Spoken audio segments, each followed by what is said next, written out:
There's some performers who do jokes that are just like super woke, but they're not like the funniest jokes, but they're the wokest jokes. And I think some not black people are like, oh, we love this because we're learning something. Or I'm, on the other hand, I'm like, oh, I'm trying to go for the funniest things. There'll be some wokeness in the jokes. It's a tough time to be a black woman. It's an even worse time to be a white guy. No, I mean that. Truly, seriously, to all the white men in the house, I just want to say in solidarity, howdy, brothers, okay? Howdy. I see every single one of you. I do.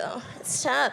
White guys, I feel like you get characterized so much in the media as being, very angry, very irate and violent. But I feel like the white dudes that I know, it's like a lot of anxiety, They're all like trying to be just like ally number one. I love you, I help you, I hear you, and it's like, I don't know, they're all in this competition to be like the wokest boy, Which is also the title of the Timothée Chalamet movie I'm writing.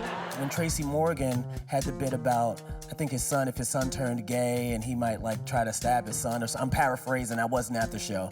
Somebody writes a blog about that, they took Tracy out of here. We don't like him. Tina Fey has to go defend Tracy Morgan, do all these things, and everyone's just like, no, well, how can you say that, Tracy? How can you say that? Not putting into perspective like, okay, where is Tracy from? Why he might think that way. It's not about that. How dare you say that? You can't say that. And everybody hates Tracy. Then, glad that he's great now, but has the accent. Everybody's like, oh my God, Tracy. It's like, yeah, well, where was that humanity when he was saying these jokes? If something comes from a good place, if it's not from a place of hatred and it's a place from trying to be funny, then maybe we shouldn't judge people as much. And I think for black community, it's like you say the wrong thing and get out of here, nigga. You know what I mean? It's rough.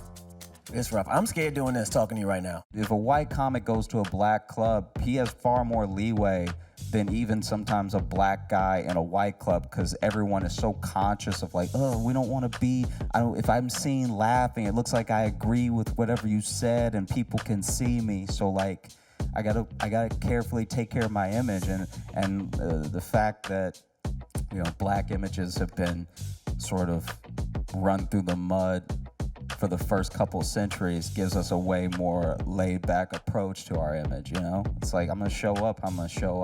And you can like it or you could not. You expected me to show up like your idea of a black guy anyway. How you guys doing? Everybody good? Yeah.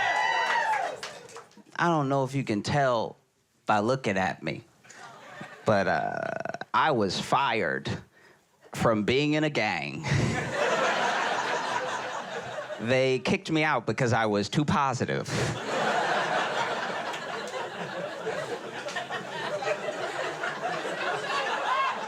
They were like, why you always smiling, dog? I'm like...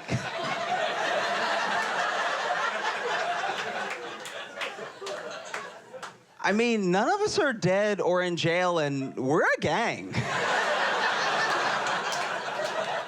They also kicked me out because I apologized too much. Our drive-bys sounded like...